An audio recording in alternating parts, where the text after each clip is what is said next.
அஸ்ஸலாமு அலைக்கும் வரஹ்மத்துல்லாஹி வபரகாத்துஹு. பிள்ளைகளுக்கு மத்தியில் பாரபட்சம் காட்டாமை. நுஅமான் இப்னு பஷீர் ரலியல்லாஹு அன்ஹு அவர்கள் தனது மகனுக்கு ஒரு அன்பளிப்பை வழங்கினார்கள்.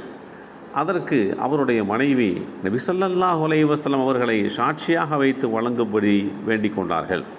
அவர் அல்லாஹுடைய தூதர் ஸல்லல்லாஹு அலைஹி வஸல்லமுடைய சமூகத்திற்கு வந்து, அல்லாஹுடைய தூதரே, அம்ரா பின் ரவாஹாவுக்குரிய ஒன்றை நான் எனது மகனுக்கு அன்பளிப்பாக வழங்கினேன், ஆனால் அவரோ தங்களை இதற்கு சாட்சியாக ஆக்கும்படி உத்தரவிட்டுள்ளார் என்று கூறவே, நபி ஸல்லல்லாஹு அலைஹி வஸல்லம் அவர்கள், உமது ஒவ்வொரு பிள்ளைகளுக்கும் இவ்வாறு வழங்கினீரா என கேட்க அவர் இல்லை என்று பதில் சொன்னார்.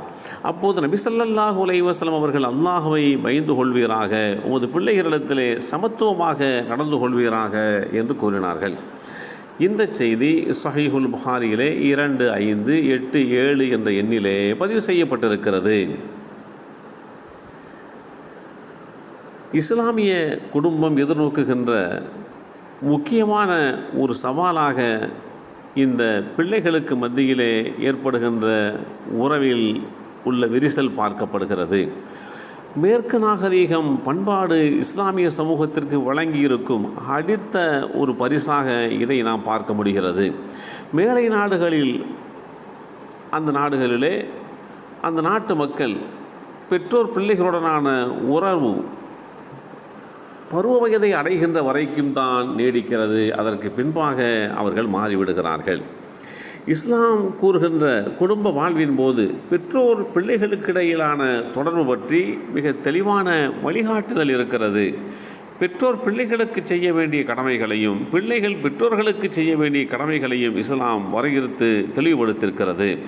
இந்த கடமைகள் சரியாக நிறைவேற்றப்படுகின்ற வரையில் இந்த முரண்பாடுகளை ஒருபோதும் தவிர்க்க முடியாது. பல பிள்ளைகள் உள்ள குடும்பத்தில் குழந்தைகளுக்கு மத்தியிலே பாரபட்சம் காட்டப்படுவதானது இந்த உறவில் ஏற்படுகின்ற விரிசலுக்கு முதல் காரணமாக அமைகிறது. அவ்வாறு பாரபட்சம் காட்டுகின்ற அந்த விஷயத்தை அல்லாஹுடைய தூதர் ஸல்லல்லாஹு அலைஹி வஸல்லம் அவர்கள் தடுத்திருக்கிறார்கள். அவ்வாறு செய்பவர்களை அல்லாஹுடைய தூதர் ஸல்லல்லாஹு அலைஹி வஸல்லம் அவர்கள் கண்டித்திருக்கிறார்கள். பல குடும்பங்களில் பிள்ளை பெற்றோர் தொடர்பு விரிசலுக்கு இது ஒரு மிகப்பெரிய காரணமாக விளங்குகிறது. சிறு வயது தொடக்கம் பிள்ளைகளுக்கு அன்பளிப்புகள் கொண்டு வந்து கொடுக்கும் சிறு விஷயத்திலே இது ஆரம்பித்து பிள்ளைகளுக்கு கல்வி புகட்டுதல் வரைக்கும் இந்த நிலை தொடர்கிறது. சில பெற்றோர்கள் தம்முடைய பெண் பிள்ளைகளை ஆங்கிலம் வழி கல்வி கற்பதற்கென அவர்களுக்காக அதிகம் செலவழித்து நகர்ப்புற பாடசாலைகளுக்கு அனுப்பும் அதே வேளை ஆண் பிள்ளைகளை கிராமப்புற பாடசாலைகளில் கற்பிக்கும் நிலையும் காணப்படுகிறது. வீட்டில் அவர்களுக்கு மத்தியிலே சிறு முரண்பாடுகளுடன் ஆரம்பிக்கும் இந்த செயல்பாடானது இறுதியிலே பிள்ளை பெற்றோர் தொடர்பு விரிசலடைவதற்கு உண்டான சரியான காரணமாக அமைந்து விடுகிறது. எனவே இந்த சமத்துவம் என்பது தெளிவாக அமையப்பெற வேண்டும். நுஅமான் இப்னு பஷீர் ரலியல்லாஹு அன்ஹு அவர்களுக்கு அல்லாஹுடைய தூதர் சொன்ன அந்த உபதேசம் இருக்கின்றனவே, இந்த சமுதாயத்திற்கு உண்டான வழிகாட்டுதலாக உபதேசமாக பார்க்கப்படுகின்றது.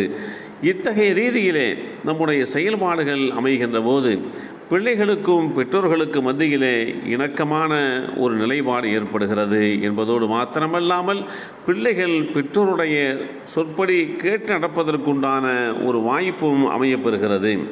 இதை அடிப்படையாக கொண்டுதான் இஸ்லாம் மிக தெளிவாக எடுத்துச் சொல்லியிருக்கிறது.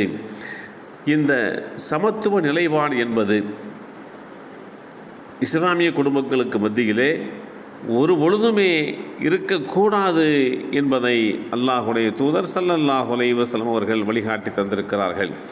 ஒரு பிள்ளைக்கு செய்கின்ற அதே அன்பளிப்பை, அது கல்வியாக இருக்கட்டும், ஆடை விஷயங்களாக இருக்கட்டும், வீடு மனை போன்ற விஷயங்களாக இருக்கட்டும், யாருக்கு கொடுத்தாலும் அவர்கள் பிள்ளைகளாக இருக்கின்ற விஷயத்திலே அவர்களுக்கு மத்தியிலே சமத்துவத்தை நாம் கடைபிடிக்க வேண்டும். அதுதான் குடும்பத்தினுடைய ஒற்றுமைக்கு வழிவகுத்து கொடுக்கும், விரிசலில்லாத நிலைப்பாட்டை உருவாக்கி கொடுக்கும்.